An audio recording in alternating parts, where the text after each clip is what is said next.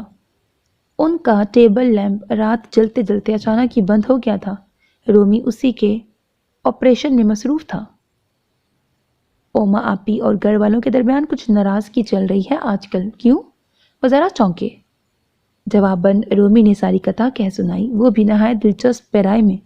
شاہ بھیا نے اپنی دانست میں صرف چھیڑا تھا، یہ نہیں دیکھا کہ کس کو چھیڑا ہے۔ انہوں نے کچھ کہا، اوما آپی نے جواباً بہت کچھ کہا، لیکن کہہ کر جانا کہاں تھا؟ سارا گھر ہاتھ دھوئے بغیر ان کے پیچھے پڑ گیا۔ عائشہ چچی نے ناک میں دم کر رکھا ہے کہ جا کے شاہ سے معافی مانگو۔ اب یہ ہو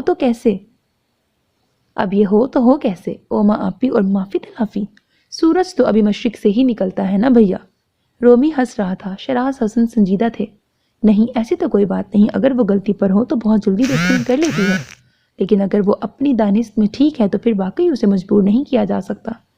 بات تو مذاق میں ہی ہوئی تھی، پھر نہ جانے کیوں اتنا بڑا ایشو بنا لیا گیا۔ رومی بار بار سوئچ آن آف کر کے لیمپ چیک کر رہا تھا۔ ایشو اس لیے بنا رومی کہ یہ باتیں عظمیٰ نایاب نے کہی ہیں، کسی اور نے کہی ہوتی تو صرف مذاق ہی کہلاتی۔ مان لو کہ آج بھی وہی چاچو کی اولاد کو اس گھر میں دوسرے درجے کا فرد سمجھتے ہیں، اور یہ تینوں بچے نہایت خودداری اور آہنی ارادوں سے اپنی دو نسلوں کی غلطی بھگت رہے ہیں۔ میں سمجھا نہیں۔ رومی ان کے قریب آ بیٹھا۔ دیکھو، پہلی غلطی داد صاحب نے کی تھی۔ گاؤں کی انتہائی سادہ مزاج عورت کو ایک نہایت با اثر اور معمول گھرانے کی عورت کے مقابل لائے، اور پھر تا عمر چاچو کے حقوق غصب ہونے کا تماشا دیکھتے رہے۔ دوسرا غلط قدم وہی چاچو کا تھا جنہوں نے اپنی ماں کی سگی بھانجی کو زندگی کا ساتھی تو بنایا، لیکن انہیں خاندان میں مناسب مقام دلوانے میں ناکام رہے۔ الٹا سارے مسئلوں سے جان چھڑانے کو کوسوں دور جا بیٹھے۔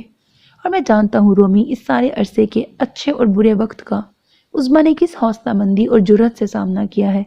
وہ سب کے ساتھ ہنستی بولتی کھیلتی ہے، لیکن اس کی آنکھوں میں کبھی سوچ اور فکر کی تحریر پڑھنا، وہ تمہیں اپنی عمر سے کئی گنا بڑی نظر آئے گی۔ میرے کمرے کی کھڑکی اس کے آنگن میں کھلتی ہے۔ میں نے عائشہ چچی کو سوتے اور اسے رات رات بھر جاگ کر ٹہلتے ہوئے دیکھا ہے۔ اس کا ضبط، اس کا ظرف باکمال ہے۔ کہنے والے کو پلٹ کر جواب نہیں دیتی، جذب کر لیتی ہے، اور ایسے لوگ بہت عظیم ہوتے ہیں۔ آپ اتنا زیادہ جانتے ہیں اوما آپی کو؟ رومی کو از حد حیرت ہوئی تھی۔ ہاں، یہ لڑکی مجھے بہت عزیز ہے۔ میرے ساتھ جو حادثہ ہوا اس کے بعد مجھے بہلانے کی سب سے زیادہ کوششیں اوما نے کی، اور میں نے اس کی عزت نفس کے مینار بلند کرنے کے لیے اپنے ہر دکھ کی سانجھ اس سے کی۔ میں اپنے کام کے معاملے میں اوما پر بہت زیادہ بھروسہ کرتا ہوں، کیونکہ اس کی ذہانت چولہے چوکی سے کہیں بڑھ کے ہے۔ وہ ستیلے پن اور باپ کی بزدلانہ رویے کی شکار نہ ہوئی ہوتی تو اس کی قابلیت اسے کہیں بہت اوپر لے جا سکتی تھی۔ شہراز بھائی، اس گھر کے بڑے آپ کا کہا مانتے ہیں، پھر آپ نے ان کے لیے کوئی کوشش نہیں کر سکا؟ کیونکہ میں خود لا علم تھا، چہروں کو پڑھنے کے ہنر سے ناواقف۔ مجھ پر جو حادثہ گزرا اس نے مجھ پہ بہت سے راز فاش کیے، جن میں سے ایک راز عظمیٰ نایاب تھی۔ وہ اس وقت کوشش کا زمانہ بیت گیا تھا۔ شہراز حسن کے لہجے میں تعصب ہی تعصب تھا۔ رومی بنا کچھ کہے چپ چاپ ان کا چہرہ تکتا رہا۔ رمضان المبارک کی آمد کے ساتھ ہی مدیحہ پھپھو کی آمد کی اطلاع بھی مل گئی۔ بس عید تک رکوں گی، اسی دوران شاہزین کی شادی اور پھر واپسی۔ نثار صاحب ابھی وائنڈ اپ کے لیے راضی نہیں ہو رہے، کم از کم بھی 6-8 ماہ ہمیں لگ جائیں گے، تب تک شاہزین پاکستان میں اچھی طرح سے سیٹ ہو جائے گا۔ اور اس تمام گفتگو کے جس حصے نے توجہ جکڑی وہ تھی شاہزین کی شادی۔ دبا دبا سا جوش ایک بار پھر انگڑائی لے کے اٹھ کھڑا ہوا۔ فرح کا تسلیم ہونے کا بخار ایک بار پھر زور پکڑ گیا۔ روزہ رکھنے کی ہمت نہ پڑتی تھی، سارا دن چوری چھپے پھل سلائس کہوا لیتی رہتی۔ بڑی چچی عید کے بہانے ارم اور افشین کو پارلر کا چکر لگوا لائیں۔ اریبہ نے اپنی پلکوں کی جاذبیت بڑھانے کے لیے کیسٹر آئل کا متواتر استعمال کرنا شروع کر دیا۔ بھنڈی بغور ان کے چہرے کو دیکھتی پھر خضرا اور زویا کے سر ہو جاتی۔ وہ سب تو گوڈے گوڈے لشکارے چمکارے مار رہی ہیں، اور آپ دونوں اس سڑی ہوئی حب زدہ شام میں لون کی مٹی گھٹا پھانک رہی ہیں۔ نہ آپ کی پھپھو نے نہیں آنا؟ بھنڈی یار تنگ نہ کر، زویا چڑ کر اسے وہاں سے ہٹا دیتی۔ وہ اپنے سٹیج ڈرامے کی ریہرسل میں کسی کی مداخلت برداشت نہ کرتی تھی۔ عائشہ چچی باقی سب لڑکیوں کو نظر بھر کر دیکھتیں اور پھر اوما کے چہرے پر نگاہ ٹکا دیتی۔ میری بیٹی کسی سے کم تو نہیں؟ مامتا نچھاور ہو جاتی۔ ستارے کی چمک دمک کتنی ہی ہو، سورج کے سامنے دکھائی نہیں دیتا۔ حقیقت سے نظریں چرانا کہاں ممکن تھا؟ وہ اور کچھ نہ کر پاتی تو نماز تسبیح کے بعد دعا کے لیے ہاتھ اٹھا دیتی۔ یا اللہ، میری بیٹی کے بھاگ نصیب اچھے لکھتے، سب سے خوبصورت قسمت۔ اس نے بہت کچھ کھویا، اپنے شوق خواہشات اب اسے مالا مال کرتے وہی تھے جو اس کے حق میں نیک اور بہتر ہو۔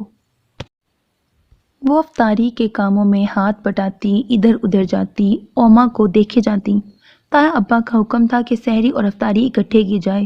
سب محمود و ایاز ایک ہی صف میں۔ محمود و ایاز دستیاب نہ تھے، لہٰذا بھنڈی اور سنگھاڑا خوب قریب قریب ہو کر بیٹھتے ایک ہی صف میں۔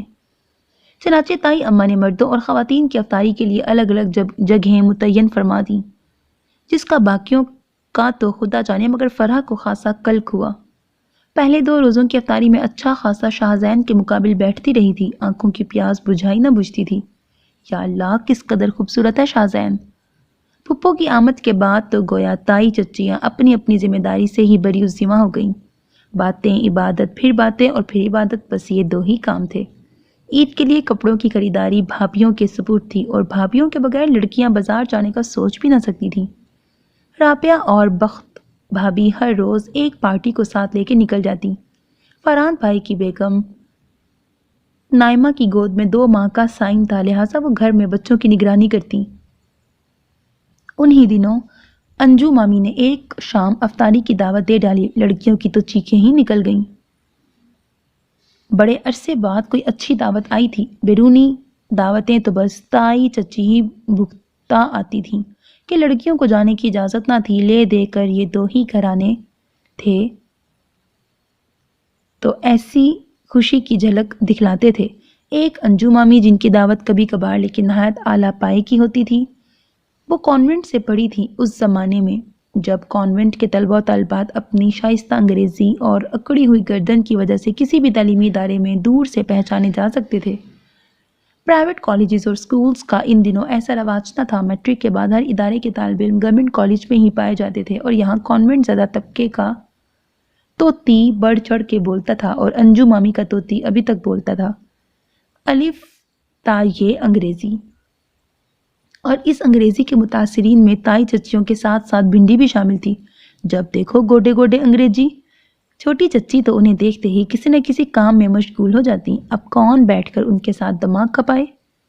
حال بھی پوچھو تو جواب آئے گا اللہ شکر۔ منہ بھی نہیں تھکتا ان کا۔ انجو مامی کے 3 ہی بچے تھے، شیزا، ارسلان اور فاطمہ۔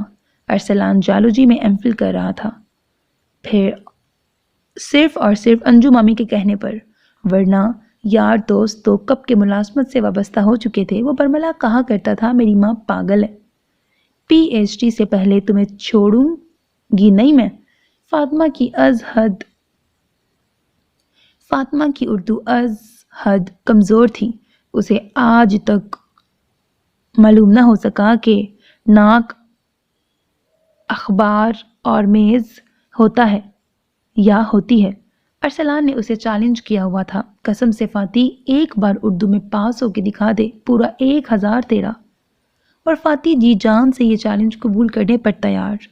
تینوں بہن بھائی نہایت سادہ، مخلص، بے ریا تھے۔ ان کے گھر جانے میں لطف ہی کچھ اور تھا۔ دوسری دعوتیں عائشہ چچی کے گھر ہوا کرتی تھیں۔ وہ پکانے اور کھلانے کی شوقین تھیں، اکثر و بیشتر ہی کھانے پینے کا اہتمام کرتی نظر آتی تھیں۔ کبھی حلوہ پوری پہ دعوت ہو جاتی، کبھی پاپڑی چاٹ اور دہی بلوں کی محفل ہوتی، اور کبھی کبھار بس آلو بھرے سموسے اور چائے ہی ان کے لطف کا سامان بنتی تھی۔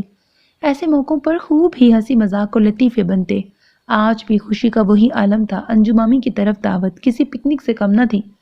دعوت پہ جانے کو سبھی تیار تھے، روزہ دار بھی اور روزہ خور بھی۔ لڑکیاں الماریاں کھولے بند سوٹوں کو ہوا لگوا رہی تھی، کوئی آئی بروز بنانے بیٹھ گئی، کسی نے منہ پہ ماسک مل لیا، کوئی میچنگ جوتی کی تلاش میں نکل گئی، کسی نے ہم رنگ ٹاپس کے لیے منت سماجت شروع کر دی۔ سپہر کو بلال بھائی کی گاڑی تائی چچیوں کو لے کر انجو مامی کی طرف روانہ ہوئی تو عظمیٰ نایاب عرف اوما ابھی تک لینس ہاتھ میں لیے پھر رہی تھی۔ دائیں طرف کے سب لوگ پیچھے پیچھے ہٹ جائیں۔ انگلی کے پوروں پر لینس کے لیے وہ دہائی دے رہی تھی۔ تیسرے کمرے میں کہیں جا کر ارم دکھائی دی۔ اوہ خدایا، شکر ہے، پوری دنیا دکھائی دینے لگی۔ اس نے بڑی بڑی آنکھیں پٹ پٹائیں، احتیاطاً اینک بھی پرس میں رکھ لی تھی۔ گاڑی میں ٹھس کر بیٹھتے ہوئے بھی وہ ساتھ بیٹھی افشین کو مسلسل کوہنیاں مارتی رہی۔ اپنے بال سمیٹو، میرے لینز، آہستہ ہنسو، میرے لینز۔ ارے کھڑکی تو بند کر دو یار، تیز ہوا میں لینز اڑ اڑا گیا تو اماں سے بس جوتے ہی پڑیں گے۔ اف خدایا، کہاں سے آ گیا بےہودہ لینز۔ اوہ نکال اپنی اینک، تم تو پہلے ہی پہچانی نہیں جا رہی، وہاں دعوت پر تو لوگ تمہارے چہرے پہ آنکھیں ہی ڈھونڈتے رہ جائیں گے۔ طلال چڑ گیا تھا۔ وہ جواب دیے بغیر نخرہ دکھاتی اٹھلاتی آگے بڑھ گئی۔ سب کے سب ٹھیک ٹھاک ہو کے آئیں۔ لون کے دیدہ زیب رنگوں والے آنچل، لمبی قمیض، کلیوں والے کرتے، فراک، ہم رنگ چپلیں، خوشبوؤں میں بسے کنوارے نوخیز وجود۔ انجو مامی کا لون اس شام تتلیوں سے بھر گیا تھا۔ کتنی خوش ہیں بچیاں، کبھی کبھار ان کے باہر نکلنے کا اہتمام ہونا چاہیے۔ مدیحہ پھپھو کی نظر ان کے شاداب کھلتے چہروں سے ہٹتی نہ تھی۔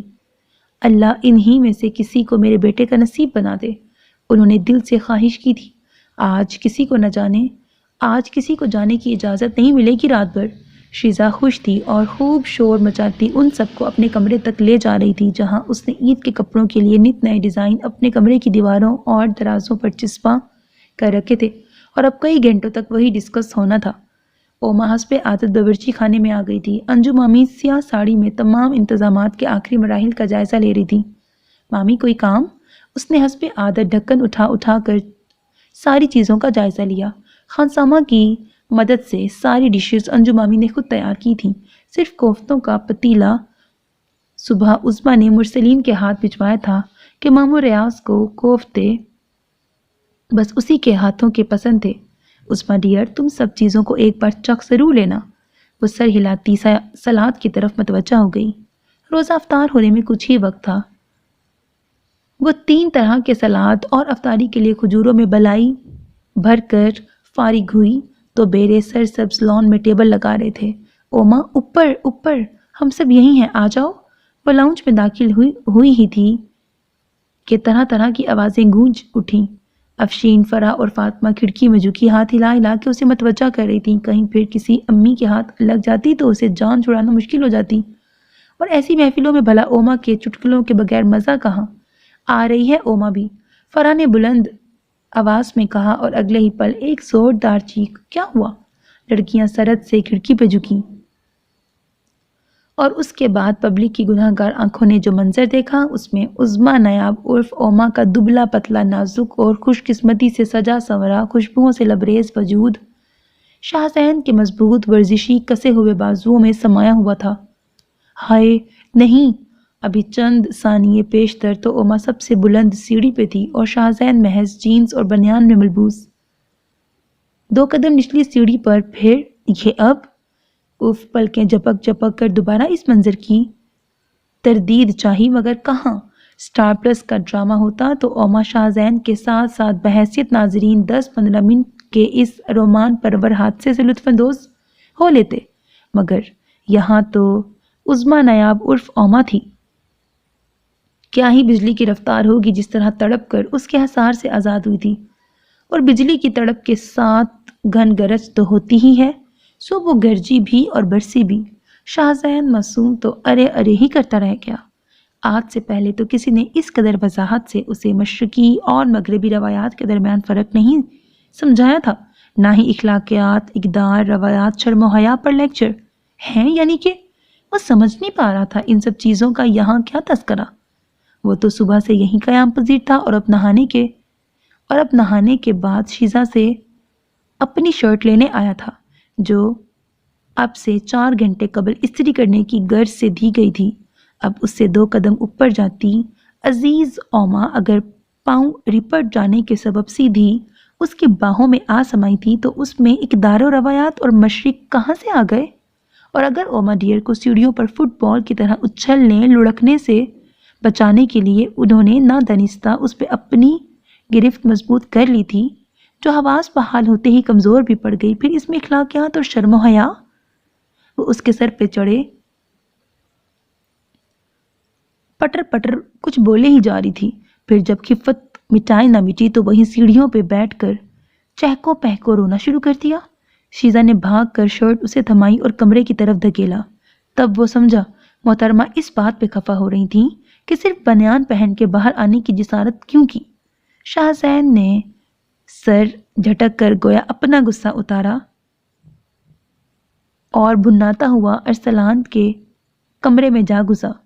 انجو مامی کو کسی نے خبر کی تھی، وہ ساڑی سنبھالتی ہوئی لپکی۔ او مائی گاڈ، او ماں یہ کیا بیٹا، بری بات۔ وہ اسے بازوؤں کے گھیرے میں لیے پچکارتی سہلاتی واش روم تک لے آئیں۔ روزہ افطار ہونے میں کچھ ہی منٹ تھے۔ اس نے خود کو سنبھالا دیکھ کر انجو مامی کو واپس بھیجا اور خود واش بیسن پر پانی کے چھپاکے مارنے لگی۔ خوب رگڑ رگڑ کے منہ دھویا، رونے کے سب اثرات ختم کرنے کی کوشش کی، پھر چہرہ اٹھا کر آئینے میں دیکھنے کی کوشش کی۔ سب کچھ دھندلا دھندلا سا دکھائی دے رہا تھا۔ اس نے زور زور سے پلکیں جھپکی، پھر معلوم ہوا رونے کے دوران جو آنکھیں رگڑیں تو لینس دگا دے گیا تھا۔ اس نے کھپکی سے دوسرا لینس بھی اتار کے واش بیسن میں دے مارا اور اینک لگا کر نیچے اتر آئی، جہاں سائرن ہونے کے ساتھ ساتھ ہی سب نے دعا کے لیے ہاتھ اٹھا دیے تھے۔ وہ بھی لپک کر ان لوگوں کے ساتھ شامل ہو گئی۔ کھانے کے بعد محفل نعت لان میں ہوئی۔ کھلے لان میں جب ہوا سرسرا رہی تھی اور سفید بادل ٹکڑیوں کی شکل میں چاند سے لکن میٹی کھیل رہے تھے، خوشبودار فضا میں مرسلین کی پرسوز آواز میں انہوں نے کتنی نعتیں اور دعائیں سن ڈالیں۔ مرسلین کی کتابی چہرے پر سنجیدگی اس کی عمر سے کچھ زیادہ چھلکتی تھی اور اس کی آنکھیں بہت گہری اور خوبصورت تھیں، اور ان آنکھوں میں ایسا مقناطیس جڑا تھا کہ مقابل کو دیکھتا اور وہ ایک پل میں اپنا سب کچھ ہار جاتا تھا۔ تایا ابا دونوں ہاتھوں میں چہرہ دیے ہولے ہولے سسک رہے تھے۔ انسان بہت کم مایا ہے، گناہوں کی پوٹ، لیکن کتنے فخر سے دندناتا پھرتا ہے۔ کسی نے ہولے سے سرگوشی کی تھی۔ ایسی پرنور محفل تھی کہ اکثریت کے دل خدا کی کبریائی کے سامنے جھکے ہوئے عاجزی سے فریاد کر رہے تھے، یہ کہہ دینا ہزاروں عیب رکھتا ہوں، ہنر دینا۔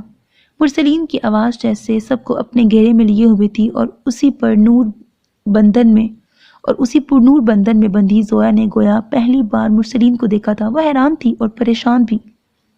یہ وہی مرسلین ہے جسے اس نے ہمیشہ اپنے آس پاس بولتے کھیلتے ہنستے دیکھا تھا۔ رنگین دھاگوں سے کڑھا سفید دوپٹہ سر پہ اوڑھے، دونوں گھٹنوں پہ تھوڑی ٹکائی وہ گمسم بیٹھی تھی۔ جب قریب بیٹھی خضرا نے اسے ٹھوکا دیا۔ اٹھنے کا ارادہ نہیں ہے؟ محفل ختم ہو چکی تھی، سب لوگ اٹھ چکے تھے۔ زویا چونکی، پھر نہ صرف وہ اٹھی بلکہ خضرا کا ہاتھ تھام کر دوڑتی ہوئی سب سے پہلے گاڑی میں جا بیٹھی تھی۔ خضرا میرا دل دیکھو۔ اس نے خضرا کا ہاتھ پکڑ کر اپنے سینے پہ رکھا۔ کتنی زور سے دھڑک رہا ہے، یوں جیسے ابھی باہر آ جائے گا۔ مجھے تو کچھ نہیں محسوس ہو رہا، خضرا نے ناک چڑھائی۔ بدتمیز۔ اچھا سنو، عائشہ چچی نے کہیں مرسلین کا رشتہ تو نہیں دیکھ رکھا؟ ہائے کم عمری بڑی بے صبری، وہ اتھل پتھل سانسوں میں پوچھ رہی تھی۔ کیا مطلب؟ خضرا ہونک سی ہو گئی۔ دیکھو میں تمہاری دوست ہوں نا، پلیز مجھے اپنی بھابھی بنا لینا۔ ہاں؟ خضرا کا منہ آپ کھل گیا تھا۔ کیا کہا تم نے؟ اپنی سانس بحال کرنے میں خضرا کو خاصا وقت لگا۔ زویا دونوں ہاتھوں میں منہ چھپائے بیٹھی تھی۔ خضرا نے اسے جھنجھوڑا تو معلوم ہوا آنسو زاروں کی تار بہہ رہے تھے۔ ارے! خضرا کو اس کی حالت دیکھ کر ہنسی آئی، پھر تو وہ ہنستی ہی چلی گئی۔ توبہ توبہ، ہماری لڑکیوں کو تو ایسے کام نہ آئے۔ چھوٹی چچی خواہ ہی کلس رہی تھیں۔ کن کاموں کی بات کر رہی ہیں؟ ماشاءاللہ ہر ہنر ہر کام سے واقف ہیں ہماری بچیاں، بڑی چچی نے قدرے ناگواری سے کہا۔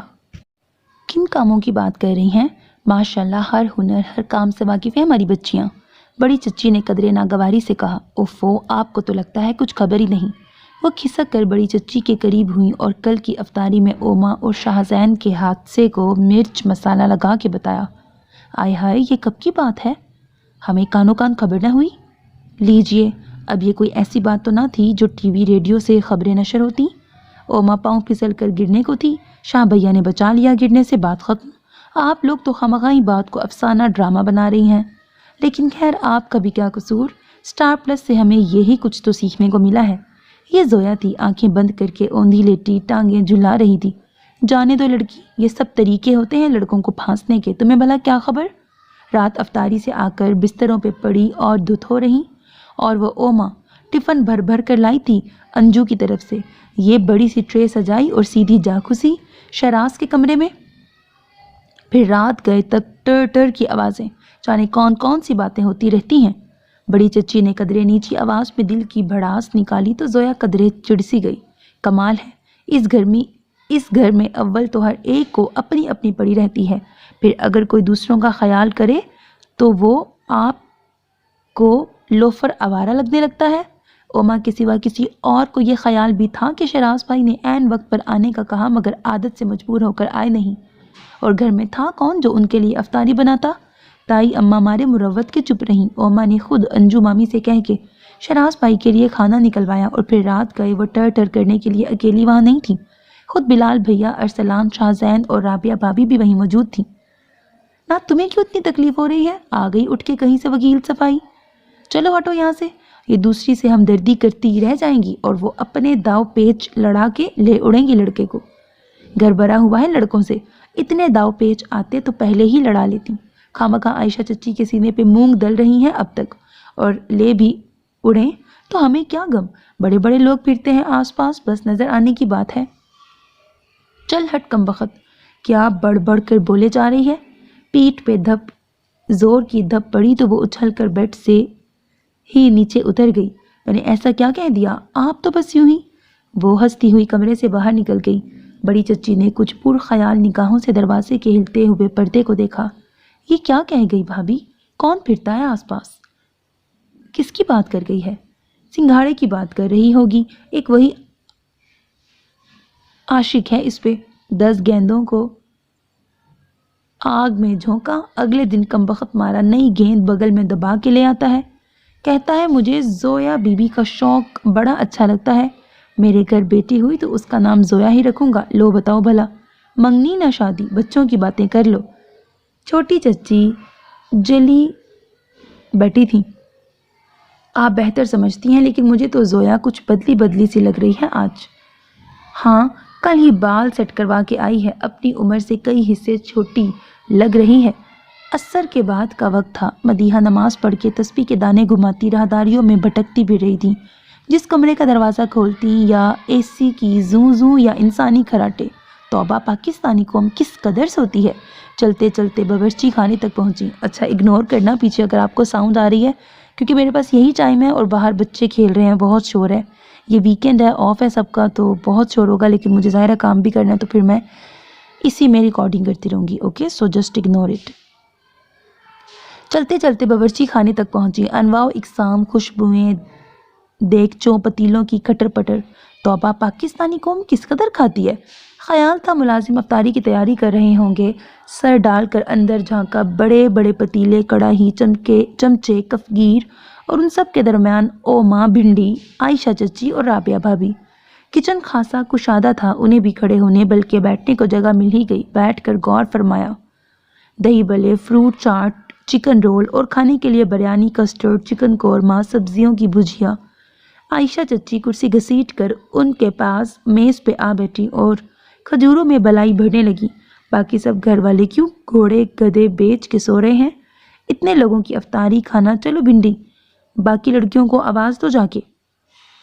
رمضان کے مہینے میں ہی کچھ کام بڑھ جاتا ہے، ورنہ باقی دنوں میں تو سب اپنا اپنا ہی کھاتے پکاتے ہیں۔ عائشہ نے گھبرا کر وضاحت کی۔ لیجئے پھپھو، ذرا جلدی سے چیک کریں، فروٹ چاٹ میں ذرا سی مٹھاس کم یا زیادہ ہو تو فرحان بھائی کا موڈ فوراً ہی خراب ہو جاتا ہے۔ وہ نفاست سے بال باندھے ایپرن لگائے مگن تھی، خود روزے سے تھی، جبکہ مدیحہ ناسازی طبیعت کے سبب آج روزہ نہ رکھ سکی تھی۔ کس کے ہاتھوں کا کرشمہ ہے یہ؟ عظمیٰ نایاب المعروف اوما دی گریٹ۔ اس نے چمچہ لہرایا اور کڑاہی کے نیچے آگ جلائی۔ واہ بھائی، یہ ہے سگڑاپا، روزے کے ساتھ بھی کمال کی چاٹ بنائی ہے۔ میں تو کہتی ہوں عائشہ، اوما کے ہاتھ میں ذائقہ تم سے بھی بڑھ کے ہے۔ شاہ زین بھی کہہ رہا تھا۔ وہ جانے کیا کہنے جا رہی تھی۔ اف، بہت تیزی سے وہی دہی بڑوں کے لیے پیاز کاٹتے ہوئے چھری سے ہلکا سا کٹ انگوٹھے کی پور پہ لگ گیا تھا۔ معمول کی بات ہے، اس نے خود کو باور کرایا کہ عائشہ چچی کے گھر جو مچھلی کھائی اس کا ذائقہ ابھی تک نہیں بھولتا۔ رول ہلکے براؤن ہو چکے تھے، اوما نے پلیٹ میں نکال کر ان کے سامنے رکھے۔ رابعہ بھابھی کا منا اٹھ گیا تو وہ قورمے کا دیگچہ بھی اس کے حوالے کر گئی۔ بھنڈی تو شاید وہاں باندھ کر بٹھائی گئی تھی۔ اماں یہ کاٹیں ذرا جلدی سے۔ اس نے درجن بھر لیموں اٹھا کر ماں کے سامنے رکھے، قورمے کے دیگچے میں چمچہ ہلایا اور پھر رول کی طرف متوجہ ہو گئی۔ کس قدر پھرتیلی ہے یہ لڑکی۔ پھپھو نے نہایت توجہ سے اس کا نازک سراپا دیکھا۔ تمہارے انکل ایسی چٹپٹی چیزوں کے بے حد شوقین ہیں اور شاہزین تو املی کی چٹنی کا اچار اس کے ہاتھ سے چھوٹتے چھوٹتے بچا تھا۔ اوہو، اس نے بروقت سنبھالا۔ بہت ہی پیٹو ہے۔ دونوں باپ بیٹا اکثر ہی مختلف ڈشز ٹرائی کرتے رہتے ہیں۔ اوما بچے، رول بھی بہت مزے کے ہیں۔ کیا مزے کے ہیں؟ زندگی سے بھرپور آواز باورچی خانے کے دروازے پہ گونجی اور اوما کے ہاتھ میں پکڑا رول چھپاک سے گرم گرم گھی میں جا گرا۔ ایک تیز کراہ کے ساتھ وہ چولہے سے دور ہٹی۔ ارے کیا ہوا؟ کچھ نہیں بس۔ اس نے ہاتھ جھٹک کر تکلیف دور کرنے کی کوشش کی۔ وہ تینوں پل بھر میں اس تک پہنچے تھے۔ پھپھو نے اس کے ہاتھ سے چمچہ لے لیا۔ شاہزین فریج میں سے کوئی کریم نکال لایا۔ امی نے فوراً کرسی کھینچ کے اس کی طرف بڑھائی۔ شاہزین بیٹے، ٹھیک سے لگانا، کوئی زخم زدہ رہ نہ جائے ورنہ داغ پڑ جائے گا، پھپھو نے ہدایت کی اور وہ موصوف کرسی کھینچ کر عین اس کے سامنے بیٹھ گئے۔ کلائی جکڑ لی گئی تھی۔ اوما کرتی رہ گئی۔ شاہزین بڑی سہولت سے ہاتھ پہ پڑے سرخ سرخ نشانوں پر لیپ کرنے لگا۔ اچھا خاصا تو جل گیا۔ لوگ کہتے ہیں ان کی ذہانت چولہے چوکی سے بڑھ کے ہے۔ یہاں آ کے دیکھ لیں، ایک افطاری بنانے میں ہی یہ حال ہو گیا۔ زبان ننیال والوں پہ گئی تھی۔ پتہ نہیں کون لوگ کہتے ہیں۔ اوما نے ناگواری سے اپنا ہاتھ کھینچا مگر گرفت پہلے سے مضبوط ہو گئی۔ وہ تو ایک پل میں ساری کی ساری ٹھنڈی پڑ گئی۔ پھپھو کا سر کڑاہی میں تھا تو امی قورمے کے دیگچے میں گھسی ہوئی تھی۔ کوئی بات اوما کے ہونٹوں پہ آتے آتے دم توڑ گئی تھی۔ بڑی پریشان نگاہوں سے اسے دیکھا۔ بھوری آنکھیں یک ٹک اسے گھور رہی تھیں۔ ان بھوری آنکھوں میں کیا تھا؟ وہ ان آنکھوں میں اتر کر دل کی دہلیز پہ جا کھڑی ہوئی، لیکن اس سے پہلے کہ وہ بھید کا سرا پاتی، ان آنکھوں کا تاثر یک لخت ہی بدل گیا تھا اور اسی تیزی سے اوما کو لوٹنا پڑا تھا۔ ایک بار پھر ہاتھ کھینچا مگر 5 انگلیوں کے سرخ نشان کلائی میں گڑ گئے تھے۔ ہونٹوں پہ بڑی دل آویز مسکراہٹ۔ اوما کے ہونٹوں کو بھی یک لخت ویسی ہی مسکراہٹ نے چھوا اور اگلے ہی پل وہ دوسرے ہاتھ کے ناخن اس کے ہاتھ کی پشت پہ گاڑ چکی تھی۔ اوہ! کلائی ایک پل میں آزاد ہو گئی تھی۔ وہ طنزیہ انداز میں اسے دیکھتی ایک جھٹکے سے اٹھ کھڑی ہوئی اور یک لخت ہی ٹھہر گئی۔ باورچی خانے کے دروازے پہ فرا کھڑی تھی، حیران، پریشان، بے یقین۔ رات بھر بادل کھل کے برستے تھے۔ آنگن میں بچھے پلنگ چھوڑ کر وہ لوگ کمروں میں منتقل ہو گئے تھے۔ موسم اچھا خاصا خنک ہو گیا۔ بجلی نے وفا کی تھی، پنکھا بھی ہلکی رفتار سے چلتا رہا۔ امی اور خضرا کب کی سو چکی۔ پرسلین کا کمرہ البتہ روشن تھا، یا تو پڑھنے میں مگن ہو گیا ہوگا یا یوں ہی بتی بجھائے بغیر تکیے میں سر دے کے سو گیا ہوگا۔ اوما نے دریچے سے باہر جھانکتے ہوئے اپنے تھکے ذہن سے سوچا، نیند آج کی رات اس کی آنکھوں میں اتری ہی کہاں تھی جب تک بارش کی پہلی بوند زمین پر نہیں گری۔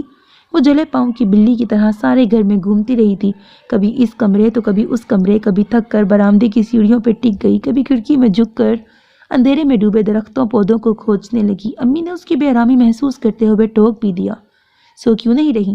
ابھی کچھ دیر میں سحری بنانے کا وقت ہو جائے گا، لیٹ جاؤ گھڑی بھر کے لیے۔ اور وہ لیٹ بھی گئی، آنکھیں بھی موند لیں، اور ان بند آنکھوں کے پیچھے جو تھا وہی تو ٹکنے نہ دیتا تھا۔ وہ بے اختیار کلائی مسلتی ہوئی اٹھ بیٹھی تھی۔ 5 مضبوط بھاری انگلیوں کے نشان ابھی بھی سب تھے، دکھائی نہ دیتے تھے، محسوس ہوتے تھے۔ وہ ان پر ہاتھ پھیرتی تھی، انہیں چھو کے دیکھتی تھی۔ ان پوروں کی حرارت ابھی تک اس کی نفسوں میں اترتی اور اس کے پورے وجود کو دل بن کر دھڑکاتی تھی، اور یہی وہ نہیں جانتی تھی کہ قصد اور عہد کچھ اور تھا، حالانکہ ابھی تو کچھ بھی سامنے نہ تھا، نہ امید، نہ گمان، نہ اظہار، مگر اس کا وجدان سگنل دے رہا تھا۔ کوئی بتی بار بار جلتی تھی، بجھتی تھی اور بجھ کر پھر جل اٹھتی تھی، اور اسی جلنے بجھنے میں ایک چہرہ ابھرتا تو دوسرا ڈوب جاتا تھا، دوسرا ابھرتا تو پہلا دکھائی نہ دیتا تھا، اور وہ خود فیصلے کی نوک پہ کھڑی ہلکان ہو رہی تھی۔ دریچے سے آتی بارش کی خنک ہوا نے اسے ٹھٹھرا کے رکھ دیا تو وہ اپنے پاؤں گھسیٹتی بستر پہ آ گری۔ سر تپا چادر اوڑھتے ہوئے اس نے تکیہ درست کیا اور ذہن کو پرسکون کرنے کی کوشش کرنے لگی۔ ہو سکتا ہے سب میرا وہم ہو، ویسا کچھ بھی نہ ہو جیسا میں نے سمجھا۔ ہو سکتا ہے ایسی کسی بھی گھڑی میں قدرت خود میری رہنما ہو سکتا ہے ایسی کوئی نوبت ہی نہ آئے، سب فیصلے اوپر ہی اوپر طے ہو جائیں۔ کروٹیں بدل بدل کر جسم دکھنے لگا، تب کہیں جا کر نیند کا ہلکا سا خمار اس کے دماغ پہ چھایا۔ اسی خمار میں اس نے امی اور خضرا کو باتیں کرتے، اٹھتے، دروازہ کھلتے بند ہوتے محسوس کیا۔ اسی خمار میں کسی نے اسے جگانے کی کوشش بھی کی۔ اسی دھند کی اوٹ میں اس نے موزن کو اذان دیتے سنا، اور پھر دھند نے دبیز ہو کر اس کے پورے وجود کو اپنی لپیٹ میں لے لیا تھا۔ کمرے کی کھڑکی غالباً رات کھلی رہ گئی تھی۔ باغ میں بھی کے درختوں کی گھنی شاخوں میں چھپے طوطوں چڑیوں نے خوب ہی شور مچا رکھا تھا۔ قریب ہی کہیں بچوں کی چہکاریں تھیں۔ اس نے کسل مندی سے آنکھیں کھولیں۔ کمرے کا دروازہ بھیڑ دیا گیا تھا، لیکن روشن دانوں اور کھڑکیوں سے آنے والی روشنی سے کمرہ بھر گیا تھا۔ باہر آنگن میں پانی کے بہاؤ اور جھاڑو کی شڑاپ شڑاپ کی آوازیں غالباً سنگھاڑا صفائی کے لیے آ چکا تھا۔ ہیں وہ ایک جھٹکے سے اٹھ کے بیٹھی، پاؤں میں چپل اڑس کر اجلت میں دروازہ کھولا۔ چٹا سفید دن، خوب کھلا کھلا سا مخلوق ساری کی ساری مگن، مرسلین بوگن ولا کی ڈھلکی ہوئی ڈالیاں درست کر رہا تھا۔ خضرا اور امی کہیں دکھائی نہ دے رہی تھیں۔ اس نے لمبا سانس لے کے دل ہی دل میں روزے کی نیت کی اور پچھلے برآمدے میں جھانکا۔ خضرا کبوتروں کی کابک کھولے انہیں دانہ ڈالنے میں محو تھی۔ بچے اس کے گرد جمع تھے۔ گردن گھما کر دوسری جانب دیکھا اور پھر گھڑی بھر کے لیے ساکت ہو گئی۔ برآمدے کی سیڑھیوں پر مدیحہ پھپھو امی کے کندھے سے کندھا جوڑے بیٹھی تھی۔ سگنل دیتی بتی پوری قوت سے روشن ہو گئی تھی۔ وہ بھاگ کر باورچی خانے میں داخل ہوئی۔ یہاں پہ ایک کھڑکی عین ان کے عقب میں کھلتی تھی۔ بہت آہستگی سے دونوں پٹ واہ کر کے جھانکا۔ ابھی صرف آپ کا اندیہ لینا چاہتی ہوں، باقاعدہ کام جیسے آپ چاہیں۔ بڑے بھیا تو ہیں ہی، وحید سے بھی بات کرنا ہوئی تو کر لیں گے، لیکن جب تک آپ فیصلہ مجھے نہ سنا دیں بات باہر مت نکالیے گا، سمجھ رہی ہیں نا؟ وہ غالباً دوسرا دروازہ کھلا رکھنا چاہتی تھیں۔ امی کے گھٹنے پر دباؤ ڈال کر جلدی فیصلے کی تاکید کرتی ہوئی وہ اٹھ کھڑی ہوئیں، اور عائشہ یوں ساکت اپنی جگہ پہ بیٹھی تھیں جیسے سر پر پرند آ بیٹھے ہوں اور ذرا سی جنبش سے ان کی اڑان کا ڈر ہو۔ امی، اس کے ذرا سا ہلانے پہ وہ بری طرح چونکی۔ اوما، میں تو سوچ بھی نہ سکتی تھی، وہ ناقابل یقین لہجے میں بول رہی تھی۔ امی پلیز ابھی کوئی فیصلہ مت کیجیے گا۔ اس نے اپنے دونوں ہاتھوں کی انگلیاں ایک دوسرے میں پھنسا کر اپنا اضطراب کم کرنے کی کوشش کی۔ کیا مطلب اسے دقت ہو رہی تھی وہ اپنا مافل ضمیر ماں تک کس طرح پہنچائے۔ امی، کیا اپنے بارے میں فیصلہ کرنے کا تھوڑا سا اختیار حاصل ہے مجھے؟ وہ بنا کچھ بولے چپ چاپ اسے دیکھ کے گئیں۔ وہ کچھ الٹا سیدھا بولنے جا رہی ہے، اس کا کچھ اندازہ ہو گیا تھا انہیں۔ امی، میں شاہ زین سے نہیں، شراز حسن سے شادی کرنا چاہتی ہوں۔ کہاں تو بوا جوتیاں گھسا گھسا کے تھک گئیں اور کسی کلرک تک کا رشتہ نہ ملا، اور کہاں ایک خوبصورت ذہین و فتین معاشی طور پر مستحکم اور مضبوط لڑکے کا رشتہ گھر چل کے آ گیا، اور لڑکا بھی اپنے ہی خاندان کا۔ نہ چھان پھٹک کی ضرورت، نہ کوئی ڈر خدشہ، نہ وہم، اور اب مہارانی کا مزاج ہی نہیں ملتا۔ ایک سے ایک لڑکی چھوڑ کر مدیحہ میری دہلیز تک آئی۔ خدا نے میری دعاؤں کو قبولیت بخشی، اور اب اسے یاد آیا کہ شاہ زین نہیں شہراز۔ پہلے کیا گونگے کا گڑ کھائے بیٹھی تھی؟ کیا اپنے منہ سے کہتی؟ وہ منمنائی۔ تو اب کیا کسی اور کے منہ سے کہلوایا ہے؟ اب بھی تو خود ہی پھوٹی ہو۔ پہلے کون سا یہاں شادی بیاہ کے چکر چل رہے تھے؟ میرا خیال تھا شاید تائی اماں، نہ ان میں سے کسی نے کچھ کہا، شراز نے یا بڑی بھابھی نے؟ نہیں تو پھر جب انہیں خیال نہیں آیا تو کیا میں جا کے بیٹی پیش کروں؟ عائشہ خوب ہی تپی بیٹھی تھی۔ وہ بہت بامروت ہیں، ہو سکتا ہے جھجکتی ہوں، اور ویسے یہ سب باتیں آپ لوگوں کے سوچنے کی ہیں، مجھ پہ خامخواہ خفا ہو رہی ہیں آپ۔ وہ بھی قدرے ناراض سی بیٹھی تھی۔ شاہ زین باہر سے آیا ہے، سب کے سب اس پہ نظر لگا کے بیٹھ گئے۔ گھر میں بڑے ہوئے فرشتہ صرف شراز کسی کو نظر نہیں آتے، سب اس لیے کہ وہ مجبور اور معذور ہیں، لیکن انہوں نے اس مجبوری کو، اپنی کمزوری اور معذوری کو اپنی محتاجی تو نہیں بنایا نا، بس کچھ عرصے کے لیے لوگوں سے کٹ گئے ہیں، لیکن یہ دور بھی گزر جائے گا اگر انہیں کوئی مخلص ساتھ مل گیا تو۔ لیکن ہم لوگوں کو ان کی صرف محرومی دکھتی ہے، ان کا بھلا سا دل، ان کا روشن دماغ، ان کی قابلیت صلاحیت کچھ بھی نظر نہیں آتی۔ عائشہ تو لب بھینچے گویا اسی کی تقریر سننے بیٹھی تھی۔ اور ہاں، بات آپ کے لبوں سے ادا ہو تو خیال رکھیے گا آپ کا سر جھکا ہوا نہ ہو۔ میں یہ قدم کسی عشق و محبت یا وقتی اور سستے جذبے کی خاطر نہیں، صرف اور صرف شراز حسن کے لیے اٹھا رہی ہوں کہ مجھے ان کی بہت پرواہ ہے۔ شراز حسن کی جگہ کوئی اور ہوتا میں تب بھی یہی فیصلہ کرتی۔ اس بھول میں تو